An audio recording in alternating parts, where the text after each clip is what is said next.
السلام علیکم مرګرو.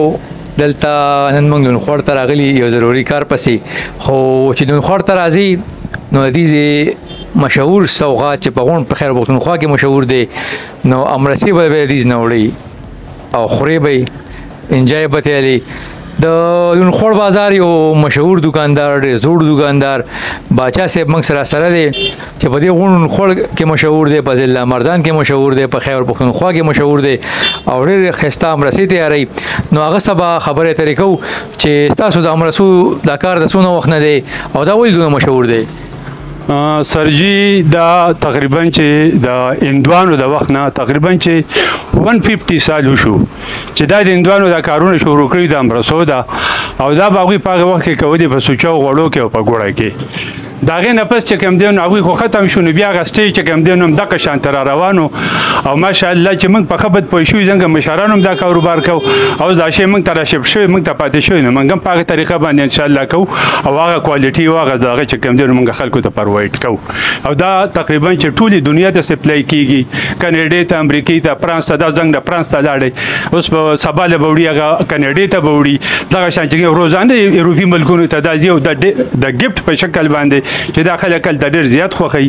او بل هلته چې کوم برټش خلک دي هغوی هم ډېر په مینه خوري، هغوی چې وټ از دس هغوی ته به وایي چې دا مرسه ده او دا دي دا هغه دي، هغوی ته ټوله کوالټي ورسه وښیي، نو هغوی هم ډېر په مینه خوري. هغوی هم کله کله موږ ته په موبایل باندې ویلکم کوي او که نه هغوی ډېر خوښي شوي دي. دا ټایم کې زموږ سینیر خبریال زرشاد انجم د کیمرې شاته دی، بلکې زما یو پروډوسر هم دی او زما مشر هم دی، زما استاد هم دی، زما والد صاحب حاجي نیاز محمد صاحب باچا صاحب چې خپل نوم یې انورزیب دی، زما د والد صاحب ډېر خاص ملګری دی او د خوړو امرسي به چې کله زما والد صاحب راغوښتي نو صرف د باچا صاحب نه به راغوښتي او دا به له خوا د هر هفته راتلو، ډېر خاص ملګری. خاص نن موږ په خوړ باندې تېرېدو نو د خوا له رالو او کله نه کله دې راځو ملاقات ونشي، نو نن موږ سره ملاقات وشو، ډېره موده بعد او امرسي هم ولیدې هم خوړلې، ډېره مزه هم ترې واخیسته او خاص کر دې کې تاسو څه انګریډینټس اچوئ چې دا ډېر ښایسته دي. دا وجوهات څه دي باچا صاحب؟ په دې کې چې کوم دی نو د همدې پخلی موږ کوو په آیل کې.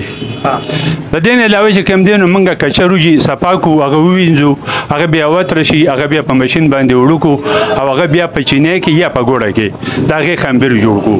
هغه خمبیر باندې تقریبا چې 12 غنټې وړي، د هغې نه پس موږ بیا امرسي جوړو. په هغې کې استعمال چې کوم دی نو په هغې کې استعمال کاږه دي، موږ ورته کاږه وایو، او کوپره پکې استعمالوو، د بادامو چکی پکې استعمالوو، د پلو چکی پکې استعمالوو، کونځلې پکې استعمالوو، خو خاص کر د کاږه پکې دې لپاره استعمالوو چې د دې ټیسټ ډېر زبردست وي او دا د پخوا زمانې نه پکې د کاږه استعمالېږي. نو دا کوالټي چې کوم دی نو دا کاږه او د مختلف څیزونه چې کوم دي موږ پکې هغه مقدار د دې لږ سیوا کړي چې هغه شی برقرار وساتلی شي که نه کوالټي. نو هغه شان موږ روان یو د خیر سره او انشاءالله چې کوالټي باندې به دغه نه کوو، کمپرومایز نه کوو.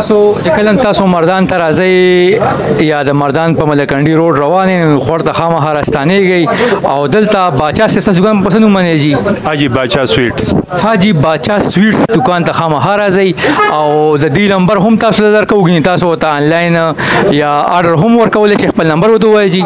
0342 80 64 952 0301 83 64 159.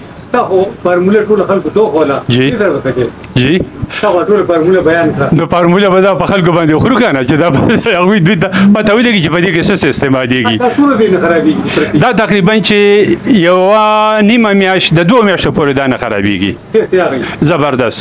یس.